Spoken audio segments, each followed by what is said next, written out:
কোথায় যেন একটা লেখা পড়েছিলাম, একটা ঝগড়া জেতার চাইতে একটা মানুষ জিতে নেওয়া উত্তম।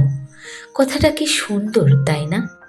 ব্যক্তিগত জীবনে আমাদের এই সামান্যতম চেষ্টায় সম্পর্কগুলো কত সুন্দর হতে পারত, তাই না? অথচ বরাবরই আমাদের ঝগড়া, রাগ, অভিমানগুলোই জিতে যায়। মানুষটাকে জিতে নেওয়ার কথা কেউ খুব একটা ভাবে না। তাই দূরত্বটাই আমাদের কাছে সহজ। আমাদের আত্ম অহংকারের কাছে সম্পর্কগুলো খুব বাজেভাবে হেরে যায়। এটাও ঠিক, একপাক্ষিক চেষ্টায় মানুষ একসময় ক্লান্ত হয়ে পড়ে। সেও আশা করে কখনো কখনো অপর পাশের মানুষটার থেকে আগে ফোন কলটা আসুক, সরিটা সে আগে বলুক, অভিমান ভাঙিয়ে সে কাছে টেনে নিক।